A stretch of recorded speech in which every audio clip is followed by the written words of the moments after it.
This message is for General Motors. Fuck you. What the f***? The 3 absolute worst trucks that you can own today. Well, first time in the snow with this bad boy. Maybe went a little too hard. Millions of drivers around the world are stuck in a truck they hate. America, Canada, Australia, Europe, all the same. Brand new, not used. $80,000 and they already want out. And it's getting worse every year. So today we're listening to real drivers, not reviewers, not dealers. Drivers, the ones making the payments. Everyone else shows you paid reviews and press cars. We show you what really happens. Subscribe if that's what you came for. Let's get into it.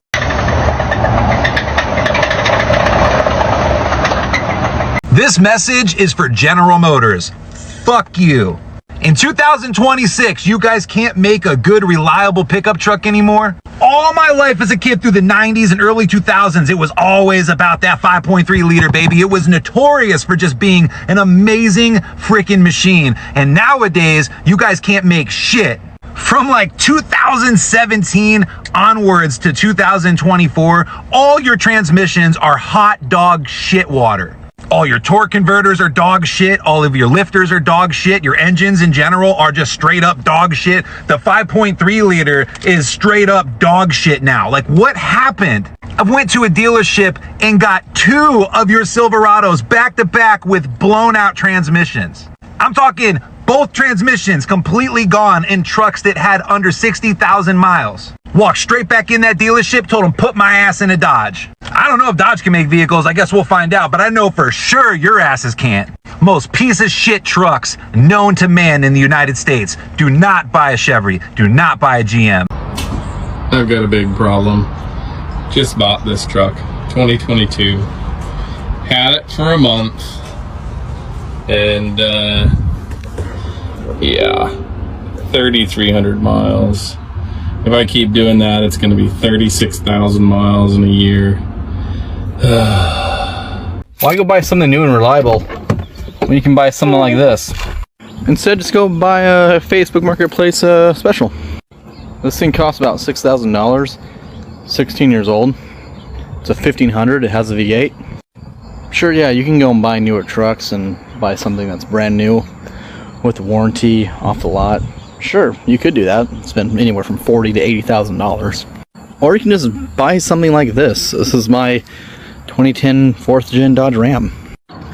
No, it doesn't have the Hemi. And guess what? No, it doesn't have the V6, as you would see these on most V6 trucks. It's got a 4.7 instead. This is not a Hemi, it's not a V6. But it's a V8, and it makes V8 noises. It still has like 300 something horsepower and 320 something foot-pounds of torque, I think. It'll still tow like 7,000, 7,800 pounds. It's also 4-wheel drive.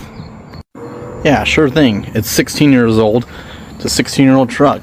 It's got off Marketplace for like $6 grand. Guess what? It's gonna have $6,000 16-year-old truck issues. But guess what? It doesn't have a car payment. And you don't have to deal with all the boring and stupid technology that comes with a bunch of new modern trucks. And sure, it drinks gas more than it drinks more gas than a Scottish soccer fan in Boston. But it's got a pretty decent sized bed, you can haul stuff, and it's got that really cool window right there that slides back and forth. Don't buy a new truck, buy a Facebook Marketplace special. Just my thoughts. Blaine, tell us why the LML is the worst Duramax on earth. LML, probably the worst Duramax just because it has a long list of problems. They break crankshafts, they crack pistons, they blow head gaskets, they have CP4 failures. None of those problems are cheap. Those are all $10,000 plus problems. So if you are looking for a truck that doesn't have a long list of problems, probably don't buy an LML. So that's kind of my opinion on them. But if you do have an LML, most likely you're going to need it fixed at some So my Range Rover saga continues. As you can tell, I'm not in my 2024 Range Rover that's been in the shop 4 times. Now for the 5th time, because I was driving it the other day and all of a sudden it just shut off in the middle of the road while I was driving. And then the engine started shaking. So I was like, okay, this probably is something that needs to be looked at. So I brought it into the dealer. They called me the next day, a text message from Ms. Brooke at the Land Rover dealership. And she said, oh, the oil's just low. Like, we need to do it before we can test drive or do any tests on it. The oil needs to be changed. It's going to be $850.27. Can you approve this so we can look at the car? I'm like, absolutely not, Brooke. So I text back and then I call her and I'm like, I got my oil changed with you guys in July. And she's like, oh yeah, wait, no, we see that here. So I'm like, so why'd you tell me I needed an oil change, Brooke? Then they told me that there's codes for an engine lean, whatever that means, and the engine was shaking. And I'm like, this is a new car. It has 9,000 miles on it. Doesn't make any sense to me. Anywho, they said they have to keep it over the weekend. So now I had to rent a car, beautiful car, by the way, because I think I might have to go back to Mercedes. Because this Range Rover, I need a lemon law. If you guys know a good lemon law attorney, hit me up. The number 1 car on that list was a Volkswagen Taos. Do not buy one. Let me tell you how I know. On December 20th, 2022, I bought a 22 Volkswagen Taos with like 15,000 miles on it because I needed a car that I could run all over the state of Tennessee and not really care about for work. Fast forward to February 20th, and the coolant light comes on and the temp gauge starts going whoop. Shut the car off, check out the coolant. It looks like it's low, so I top it off, and I'm like, this is weird. And later that day, it comes back on again, and temperature gauge goes boop. So shut it off and have it towed to Volkswagen. They determined that it needs a new head gasket. So, okay. They order a head gasket, put it on. Then they determined that it needs a valve. Okay, cool. They got the valve, put it in. Then they determined it needs a water pump. Okay. They get a water pump, put it in. This is all under warranty. I don't care. On top of that, they gave me an Atlas to drive, so, you know, win-win for me. The most recent update, as of like a week and a half ago, was that they put it all back together and the car is running like shit. So, my guy says, well, either we need a cylinder head or an engine. We're going to talk to Volkswagen, see what they want to do.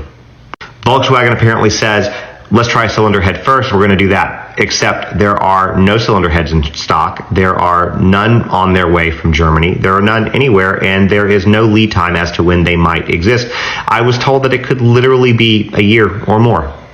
So Volkswagen's got a buyback program, so I reached out to them, and I am in the process of seeing if they will buy this piece of shit back. Which I think they will. If not, I'll get an attorney and go through the lemon law process. But anyways, moral of the story, do not buy a Volkswagen Taos. It is a piece of shit. Don't buy it. It's absolutely astonishing to me how fast these American trucks depreciate. This is a 2023 Chevy Silverado 1500 ZR2. It only has 30,000 miles on it, and it's already down to $54,000. Put this in perspective, this brand new right now, MSRP is 78 grand. If you were to go to a dealership and buy it out the door, you're looking to pay about $72,000. You can save 20 grand in just 2 years and 30,000 miles. And this is CarMax, where we all know they have really, really, really high prices. But I still feel like even at $55,000, this is a little much, because at the end of the day, this looks nice aesthetically. This is all just cheap plastic and stuff, but this stuff is just all cheap plastic, some very minimal soft touch stuff. And you gotta think, this has an MSRP of almost $80,000. Heated and cooled seats, but my favorite part about this one is, did they do the recall on the engine on this one yet? Ah, they did do the recall. 0W40, that new motor oil will save this engine from blowing up. If you look right there, it's a little low on coolant, but that should be fine. The number 1 car on that list was a Volkswagen Taos. Do not buy one. Let me tell you how I know. On December 20th, 2022, I bought a 22 Volkswagen Taos with like 15,000 miles on it because I needed a car that I could run all over the state of Tennessee and not really care about for work. Fast forward to February 20th, and the coolant light comes on and the temp gauge starts going whoop. Shut the car off, check out the coolant. It looks like it's low, so I top it off, and I'm like, this is weird. And later that day, it comes back on again, and temperature gauge goes boop. So shut it off and have it towed to Volkswagen. They determined that it needs a new head gasket. So, okay. They order a head gasket, put it on. Then they determined that it needs a valve. Okay, cool. They got the valve, put it in. Then they determined it needs a water pump. Okay. They get a water pump, put it in. This is all under warranty. I don't care. On top of that, they gave me an Atlas to drive, so, you know, win-win for me. The most recent update, as of like a week and a half ago, was that they put it all back together and the car is running like shit.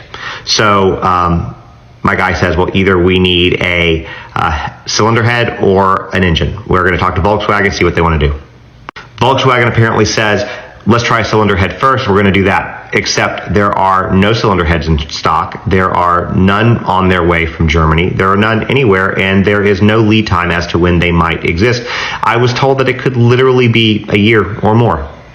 So Volkswagen's got a buyback program, so I reached out to them, and I am in the process of seeing if they will buy this piece of shit back. Which I think they will. If not, I'll get an attorney and go through the lemon law process. But anyways, moral of the story, do not buy a Volkswagen Taos. It is a piece of shit. Don't buy it. Good afternoon, TikTok. Hey, as you guys can see, this is my 2022 Ram. It's a mega cab. It's a Laramie. It's fully loaded. Leather seats, all that good stuff. So I made a video the other night. A lot of people have been giving me a lot of shit over it. No big deal. It comes with the territory. This right here is 3 separate service contracts for 3 separate incidents that I've had on this vehicle alone since March of last year. So just less than a year that I've owned it. This truck in particular is the E-Torque. It's a 5.7 Hemi. Okay. So don't buy the E-Torque for 1. For 2, I already own a couple Toyotas. That little blue car is a Toyota Camry, excuse me, and my 1999 Toyota Tacoma that I've had for 20 years. Best thing about these Toyotas is, like everybody keeps saying, they're indestructible. They're one of the most reliable vehicles that you can have. I haven't started this thing for over a month. And there we go. I can sit here, I can walk right out to it, and I can fire that thing up, and I'm down the road I go. Might not be roomy, might not be comfortable. Hell, I beat the shit out of it, and the thing keeps going. I should have bought a Tundra, but they're just a little too small for my family. Hope you guys all have a good day. It's absolutely astonishing to me how fast these American trucks depreciate. This is a 2023 Chevy Silverado 1500 ZR2. It only has 30,000 miles on it, and it's already down to $54,000. Put this in perspective, this brand new right now, MSRP is 78 grand. If you were to go to a dealership and buy it out the door, you're looking to pay about $72,000. You can save 20 grand in just 2 years and 30,000 miles. And this is CarMax, where we all know they have really, really, really high prices. But I still feel like even at $55,000, this is a little much, because at the end of the day, this looks nice aesthetically. This is all just cheap plastic and stuff, but this stuff is just all cheap plastic, some very minimal soft touch stuff. And you gotta think, this has an MSRP of almost $80,000. Heated and cooled seats. But my favorite part about this one is, did they do the recall on the engine on this one yet? Ah, they did do the recall. 0W40, that new motor oil will save this engine from blowing up. If you look right there, it's a little low on coolant, but that should be fine. Now I've got a bigger problem. It won't even shift.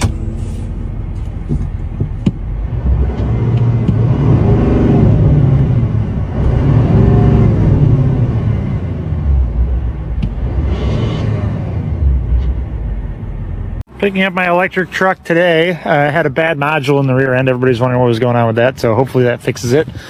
But I will say that this 1500 is a complete turd. So this is the Chevy Silverado 1500, and it has the Turbo Max, which is a little tiny 4-cylinder turbo, and it is gutless. After driving the electric truck the last year, even my Honda Ridgeline kicks the crap out of this thing. This gets 16 miles a gallon for the last 850 miles. Gutless. Absolutely no power.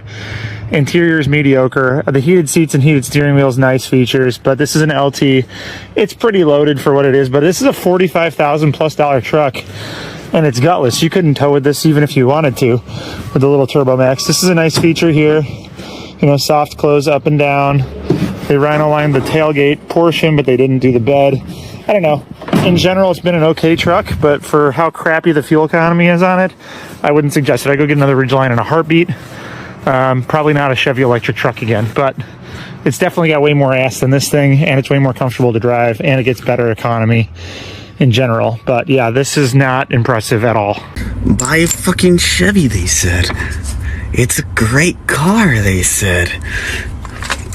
American vehicles, easy to work on, they said. Well, they're not fucking easy when there's stupid shit like this. Stop going in depth to fit in, bro. What I'm saying is, go get you something, man, that's paid off, man.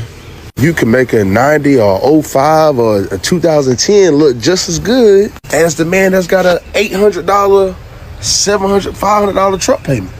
Matter of fact, this right here is an XL truck, as y'all can see here. Look, XL truck.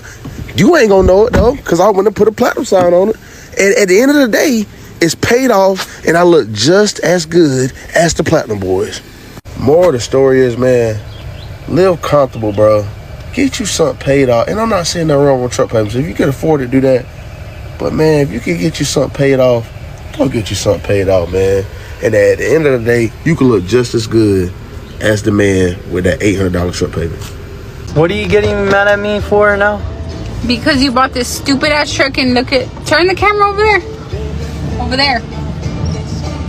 Oh. And for what? The check engine? Yes. And then you went and did a bad thingy and all that bullshit for the engine light to turn off. I told you, piece of shit Fords, but you don't listen. Man, since when are trucks $100 and some thousand dollars? $104,000 MSRP for that thing. I got it for like 12 grand off because dealerships are desperate to sell shit right now. But $100,000 for a truck. That is absolutely insane. And I'm going to get rid of this truck. I'm done with it. I don't want new trucks anymore. I'm going to buy used stuff. It's already lost its value. There's no benefit to this. No benefit whatsoever. And by buying these things, all you're doing is feeding into the bullshit that these car manufacturers, these car dealerships are trying to pull to just take money out of your pocket, drive you further in debt, and absolutely cripple you as a person financially. Like, nobody can buy nor should they, even if they can, buy $100,000 truck. And I absolutely regret it. And I'm getting rid of it. I'm done with it. It's stupid. It's absolutely stupid. So as the biggest Ford hater that I can think of on planet Earth, I thought it'd be a good idea to buy a Ford Power Stroke 2 months ago. Not to my surprise, this thing has been a heaping pile of dog shit. Like, worst ownership experience of a vehicle I've ever had, and I've had like dozens of vehicles in my lifetime already. Motherfucker, boys, I'm dropping this thing off the shop for the 4th fucking time in 2 months. Got so many fucking Fords, don't even know where to put them anymore nowadays, boys. Parking it right up front. Should get work done right away, hopefully. I fucking hate you. Have a good day, boys, and remember, choose Chevy. Whatever you do not buy one of these trucks. This is my dad's 2024 GMC Sierra AT4X HD, and it's a fucking lemon. Whoever you are, Allison, and your transmissions, you make some shitty trannies. This thing has been at the dealership for bullshit-ass service more than it's been at our house. Shifting in this thing feels terrible. And tell me why when I hit the tiniest speed bump, this bitch feels like it's gonna fall apart. This is a massive truck. It feels like I'm riding in a lowered E36. Constant problems with this shit. Constant problems with the stereo in the trunk that comes down, folds down, whatever. And most importantly, so many problems with the fucking transmission. I'm not exactly sure what the problems are. I just know this shit is always at the dealership. The only reason I kind of like when it goes to the dealership is because they give us a Hummer EV loaner. Aside from it being an absolute lemon, this is a beautiful truck. Before this truck, he had a Ford F-150 Roush, and I love that truck. I wish he never sold it, but we need to tow the boat. It's a 36-foot concept, and this is a straight tow pig. 35-inch tires. It's like a king in this bitch. Heated, cooled seats with massage. Very nice interior. And a 6.6 liter. No, it's not a diesel, it's a gas. You would think for a $90,000 truck there should be no problems with 7,000 miles, and he got it brand new. General Motors can go fuck itself up the ass with the claw end of a goddamn hammer. 2016 GMC Terrain with the fucking 2.4 liter 4-cylinder in it. I had one of these, the 2.4, in 2010, my daughter's car. Took out 2 fucking timing chains in that motor. This is a 2016. I'm like, checking around. GM should have had their shit figured out after having the same motor for 6 years. Guess not. Took the fucking timing chain out of this one as well. And on top of that, when I go start tearing shit apart, I don't know if you can see it back here or not, but there is a really nice crack in the exhaust manifold. Plus a fucking bolt down in there that I can't get anything on to get off. So I've been a GM guy my entire fucking life. This is the last goddamn GM I will ever own. The fucking piece of shit. Jesus Christ. We got a new Yukon Denali that blew out the front end, so that's getting towed. And as we're watching that, look over here into the parking lot. The new Ram over there, and it's puking coolant everywhere. So that one will be next. That one will be next on the tow truck right away here.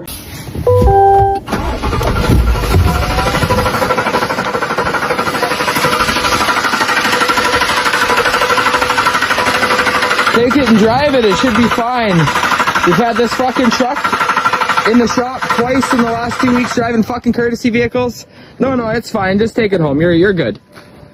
You're good. It's nothing.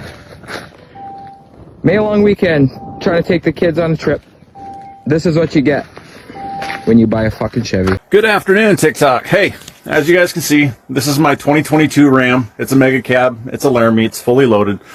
Leather seats, all that good stuff. So I made a video the other night. A lot of people have been giving me a lot of shit over it. No big deal. It comes with the territory. This right here is 3 separate service contracts for 3 separate incidents that I've had on this vehicle alone since March of last year. So just less than a year that I've owned it. This truck in particular is the E-Torque. It's a 5.7 Hemi. Okay? So don't buy the E-Torque for one. For two, I already own a couple Toyotas. That little blue car is a Toyota Camry, excuse me, and my 1999 Toyota Tacoma that I've had for 20 years. Best thing about these Toyotas is, like everybody keeps saying, they're indestructible. They're one of the most reliable vehicles that you can have. I haven't started this thing for over a month. And there we go. I can sit here, I can walk right out to it, and I can fire that thing up, and I'm down the road I go. Might not be roomy, might not be comfortable. Hell, I beat the shit out of it, and the thing keeps going. I should have bought a Tundra, but they're just a little too small for my family. Hope you guys all have a good day. I don't have many regrets in life. The one regret that I do have is buying this truck. If you are currently car shopping, please, for the love of whatever you love, don't buy a truck. The reason being is because I literally just pumped gas 4 days ago. I've only had this truck for approximately 3 weeks. And every single week without fail, y'all will see me here at the gas station pumping gas. And the worst thing is that I hardly drive. I hardly go anywhere. I only drive from the house to work and from work back home. And look at how fast this thing's going already. It's already at $22. I just started pumping it. I guess the one good thing about this is I am able to put the cheap option. And I don't have to put diesel or premium. What are we thinking though? It's currently at $35. I'm gonna guess it's probably gonna be like $62. Please stop already. $55. Okay, actually that wasn't too bad. I really thought it was gonna be a lot more than $55. All better now. These gas prices are really making me miss my Chrysler 300. Because with my Chrysler, I would have a full tank maximum of $35. And that one tank would last me about 2 weeks. Now I pay double every single week because 21-year-old Ray, who does not need a truck, wanted a truck. So if you're currently car shopping and are like, damn, I really want a truck, just get a Toyota. It's not worth it. It really isn't. I should have gotten a Camry. Don't get me wrong though, I do love the truck though. I love the truck aesthetic. I feel like I had to get a truck because I'm Texan, I have a mullet, and I have a mustache. It fits the full aesthetic. I'm so glad that I got a V6 by the way. I wanted a V8, so I guess it could have been worse. Okay, GMC. My question is, why are you designing transmissions that only last 30,000 miles? Yeah, this truck is dog shit. For 100 grand, you get this GMC Denali and it's gonna break down.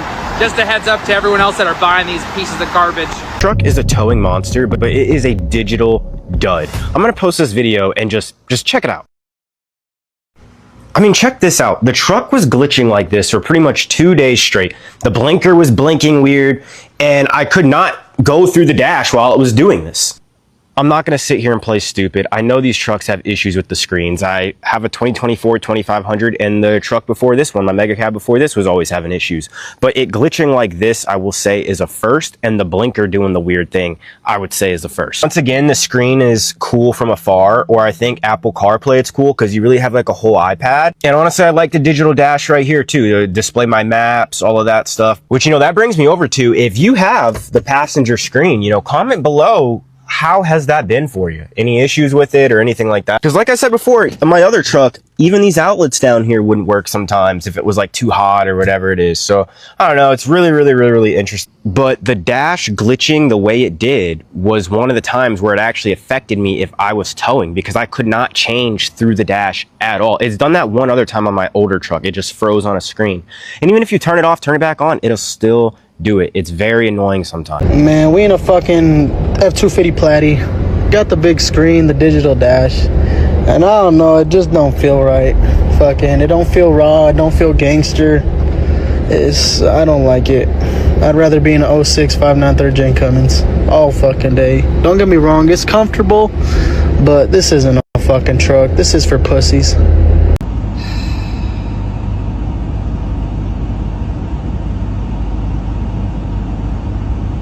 Really flopped with the new 6-cylinder Hurricane motors in these half-ton pickup trucks.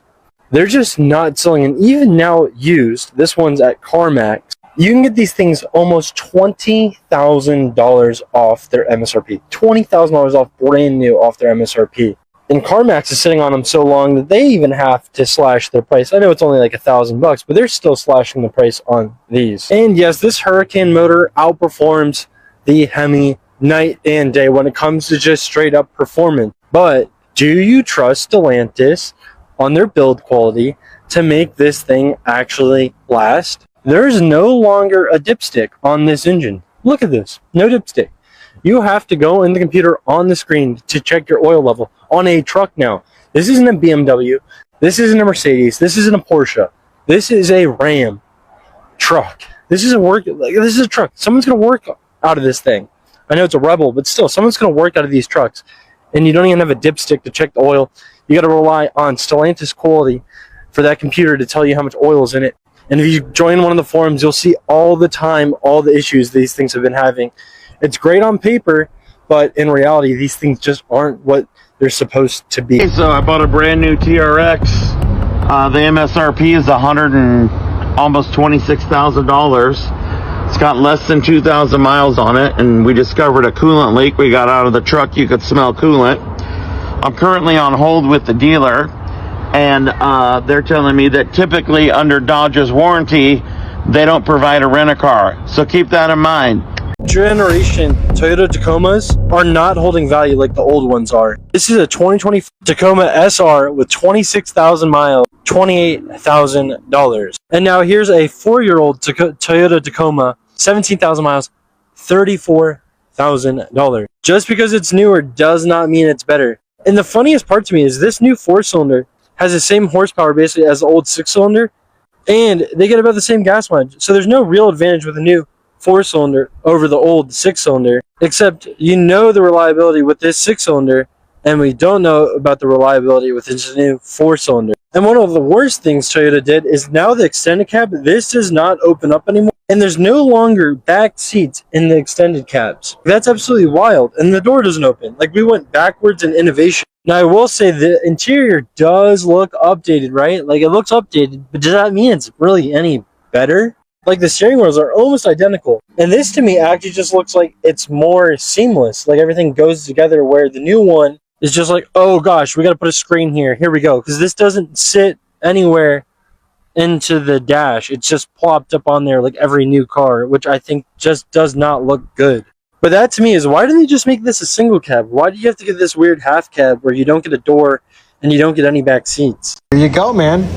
We got the 23 torn down. As you can see, it ate up the followers, or cheap Chinese pressed shitbox rockers. No bearings in that one. Probably in the oil pan. They always eat the exhaust cam, as you can see. The back lobe right there is missing. Strangely, it took out one way up here. I have no idea why it jumped. But I ordered a new cam, which you can't find on Earth because they're back ordered till Jesus comes back.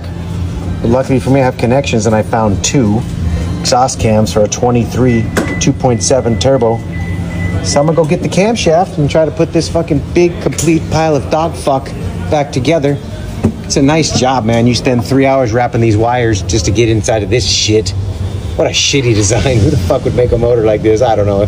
Lots of people are gonna say, that's good, it goes 6 million miles. Yeah, fuck you. It's a big hunk of fuck. It's a piece of shit. Stamped fucking rockers with bearings I gotta fucking find. It's a 23 with 70 grand on it. Out of warranty, just a touch. Enough for them to flip you off. Thanks for coming. We'll give you another one. This is it, man. This is what you get to deal with. This shit. And there's no fucking timing marks. It's cinch timing. It's just bullshit. You need fucking thousands of fucking different tools and bullshit to set the timing up. It's a crock of shit. Lock the crank, lock your ass. It's fucking a joke. No keyways, no timing marks. They make it so nobody can fix it, dude. You have to use this nightmare shit. Set up your cam with that. Lock your cams in place with that. Shove most of that up your ass. It's a joke. Nothing is fucking made so you can fix it. It ain't. Everything now has got this bullshit. Why couldn't you just put a key pin on this shit? Instead, you don't. Got no fucking key pins. You just got a headache of shit with this rack with the fucking cams in it. This is ridiculous. This is the bottom. Top's over here. Isn't that neat? 2.7 turbo in this big ass truck. Like I said, what a fucking joke. And it will blow up again, I promise. This thing, another 40,000 miles, will be junk again. They always eat the exhaust cams. So I found somebody with two and I'm keeping them both. Fuck it. Anyway, this is Thursday, I think. That's it. We're done.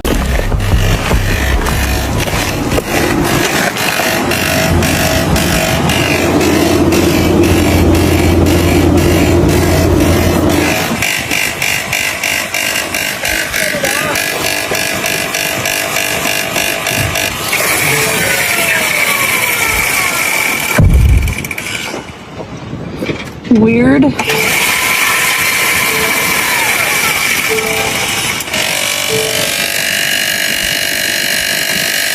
How can we have everything be going downhill, yet the entry level shooting up and going through the roof? It's because of the prices. And now I believe people are educated enough because we know these lots are stuffed. I promise you, there is not an XL on this entire lot of a Ford F-150. I promise you that of all of the Rangers, for every 20 Rangers they get in, one might be an XL.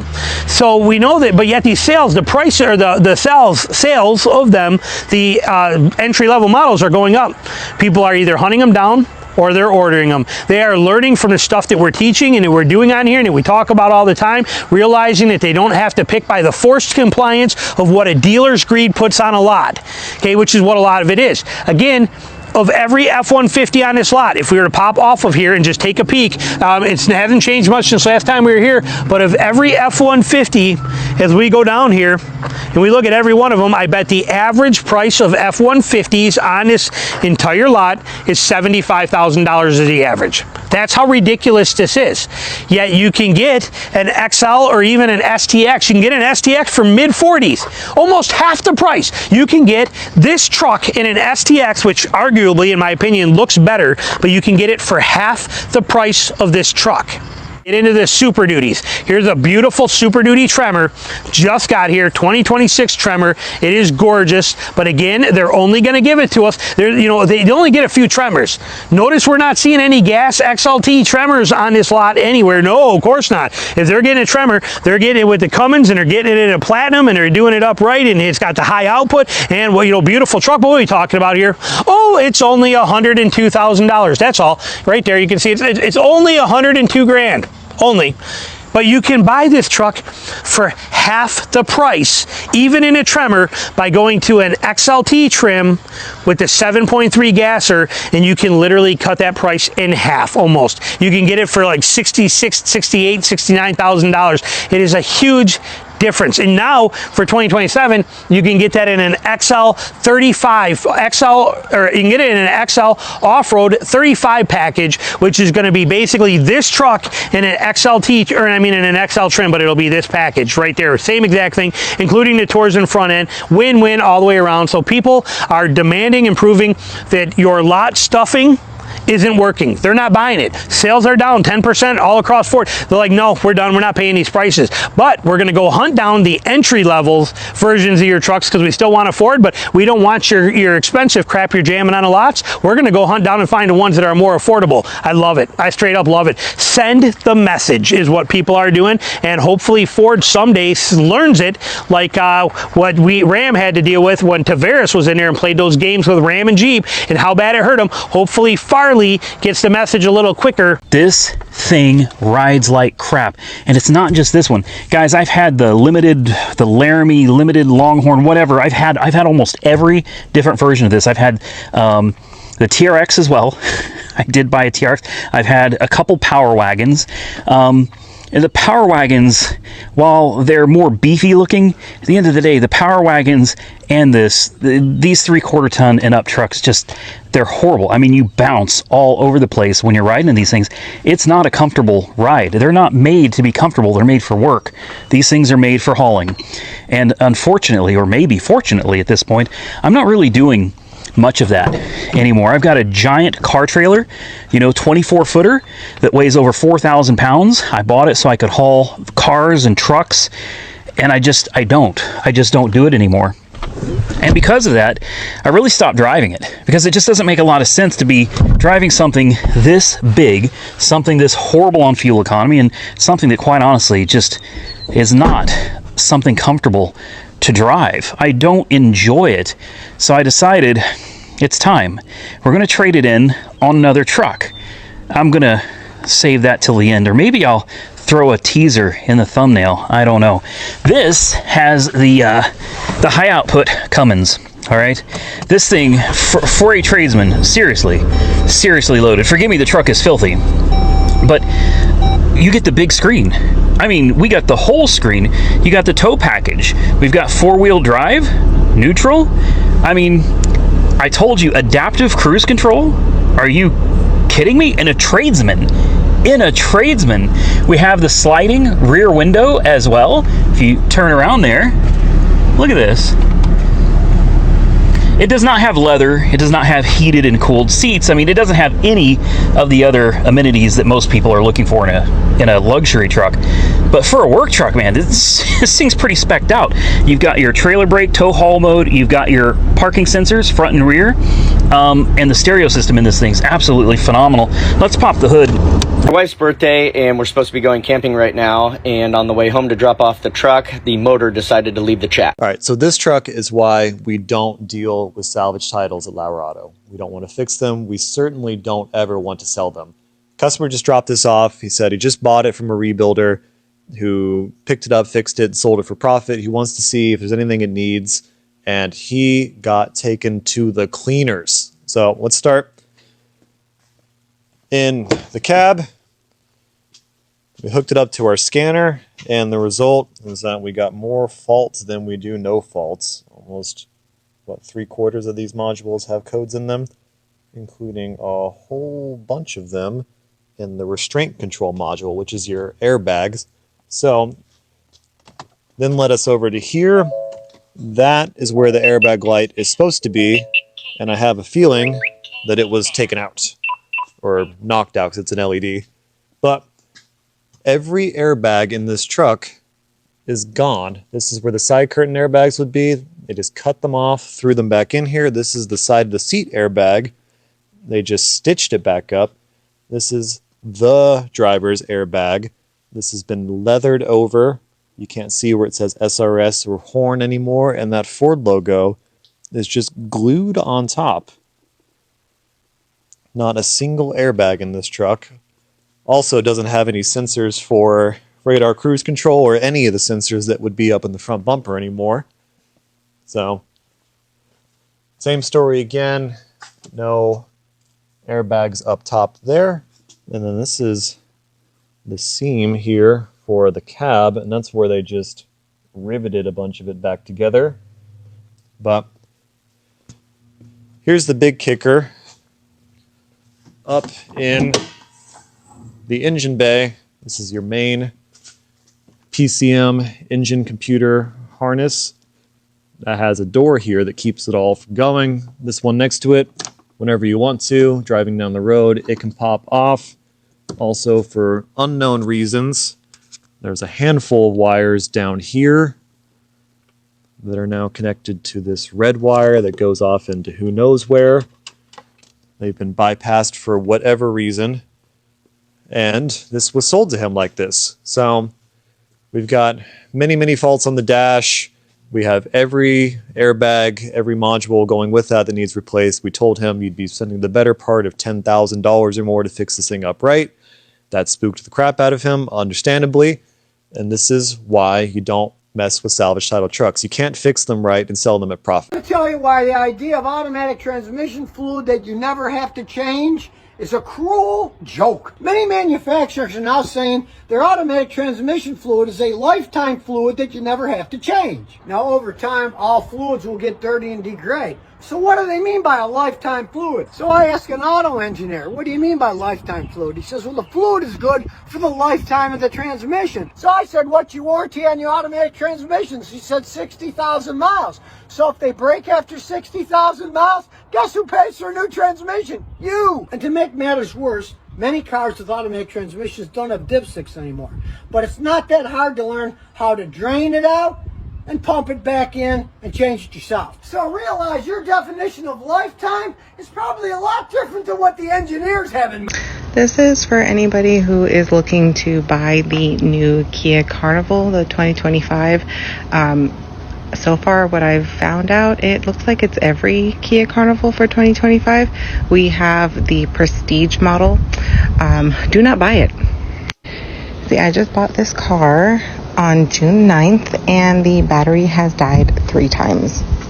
Now, the first time we called AAA, the next 2 times we did the Kia roadside assistance, and they have zero clue as to what is going on with it. The dealership themselves has no idea, and they've had a Kia Carnival in their shop for about 2 weeks now trying to figure out the same issue.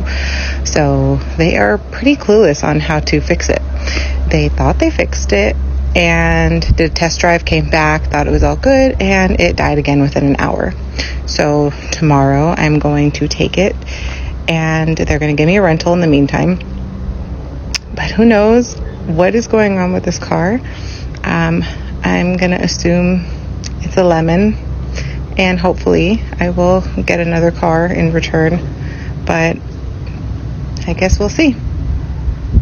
I just wanted to get on here though to warn people, do not buy a Kia. I've had a couple people mention I shouldn't have bought one, but here we are. Okay guys, I need the internet to do their thing. I'm gonna tag all them below. GM, General Motors, Corvette, everything. So here's the story.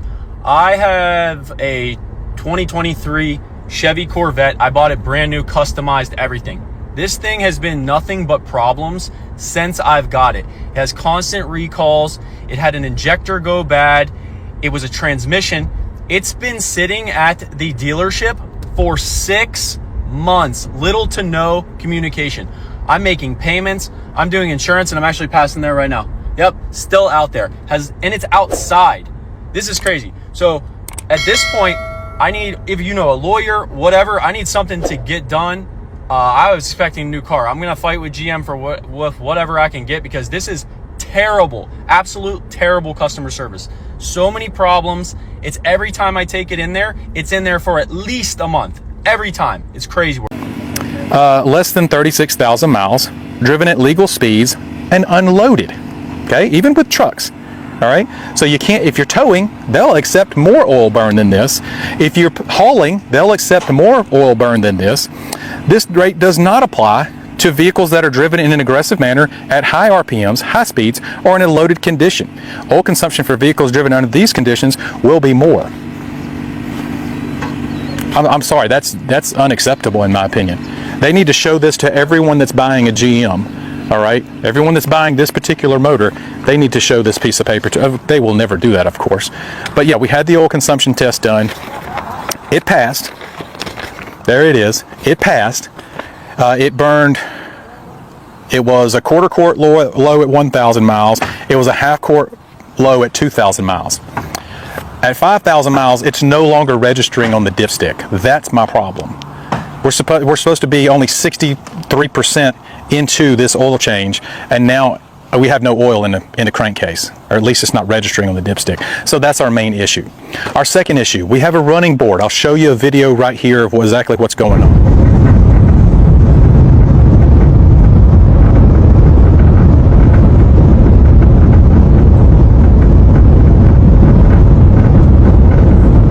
see it's rattling. It's very annoying. Anything over 63 miles an hour, yes, we know it's 63 miles an hour. That's how consistent it does it. It's exactly 63 miles an hour, and then it starts making that noise. They can't fix it. They claimed it was an air deflector. That might have fixed it for about 20 or 30 miles. We're not real sure, because almost instantly it started doing it again. So when we took it back for the second time, we've been to the dealer a lot with this unit. When we took it back for the second time, they couldn't replicate it, even though they had a video, even though the kid last time had heard it himself. They couldn't replicate it. So basically they told us there's nothing we can do. Our third big issue is the infotainment in this thing is garbage. It's been over a year now. There's been updates, and it still disconnects from my wife's phone way too often. So those are the three issues. The biggest one I'm concerned with, obviously, is the oil consumption.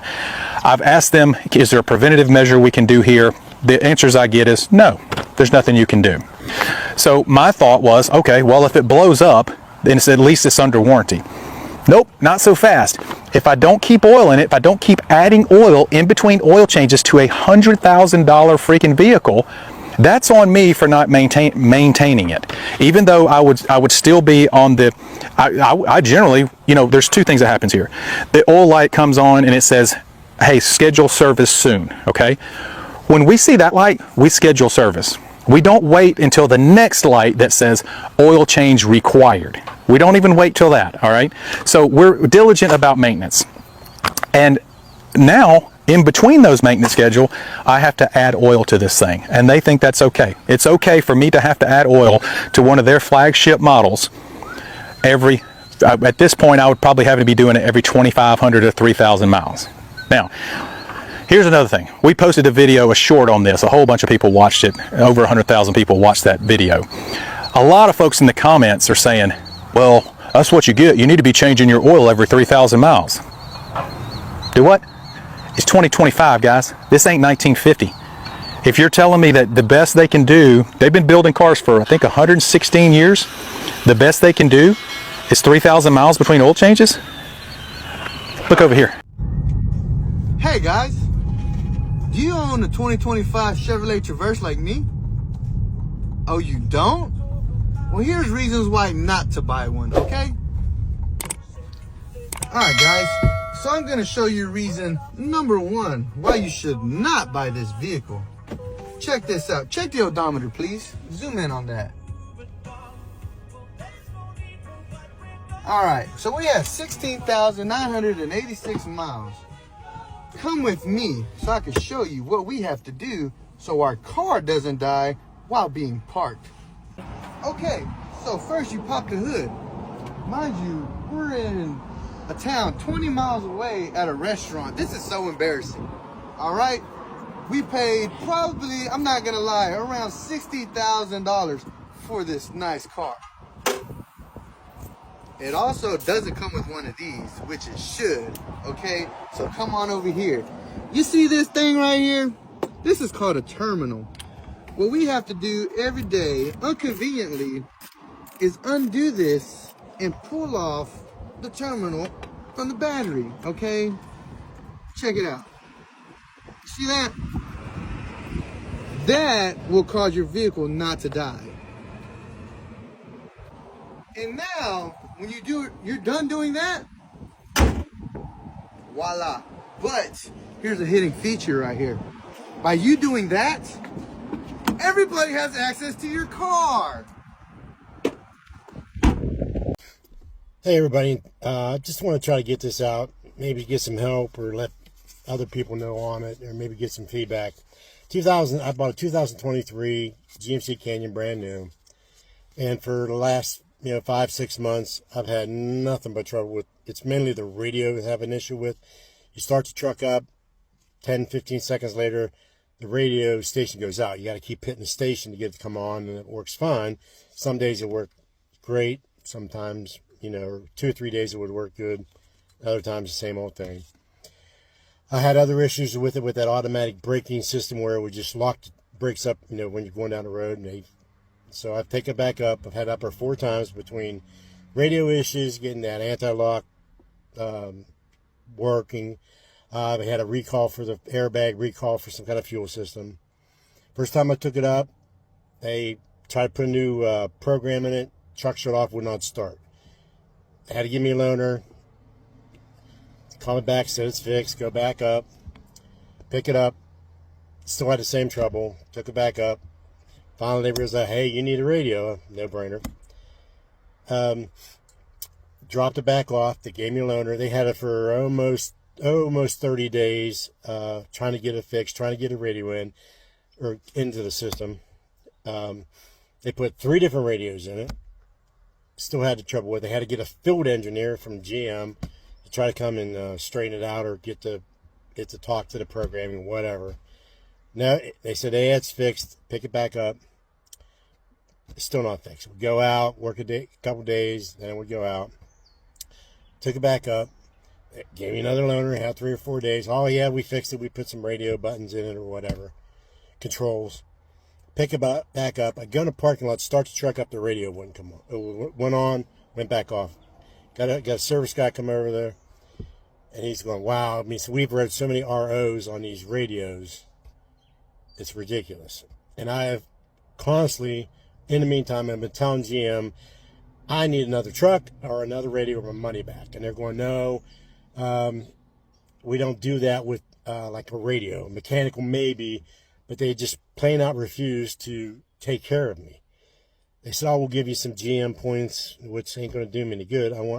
I got a relatively new truck with less than 10,000 miles on it, and the radio cuts out. So I just want to give this note. I don't know if anybody else has a problem, but GM just doesn't want to fix the problem. 3 different radios and still not fixed it. Please help me get this out. Maybe they'll do something. Maybe it'll help other people.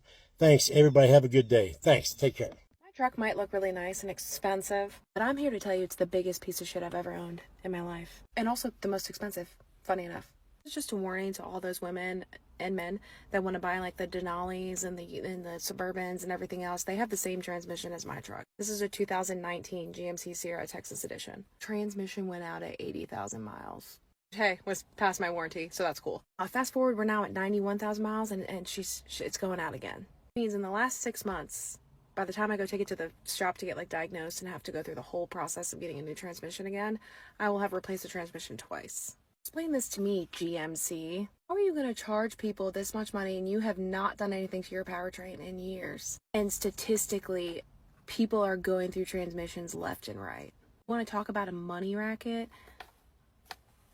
That in these bougie ass vehicles that are super nice on the inside, but their drivetrain is shit. And also funny enough, it's actually worth less than what I owe on it, so I'm stuck with it. I'm stuck with this thing. She's pretty. Runs like shit though.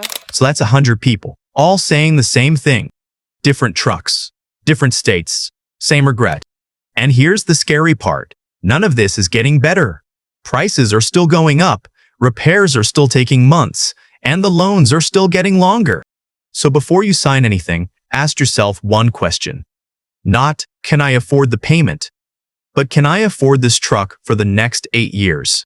If you own a truck and you regret it, tell me in the comments. Which one and what went wrong? I read every single one. And if you're new here, hit subscribe. This is real and there's more coming every day.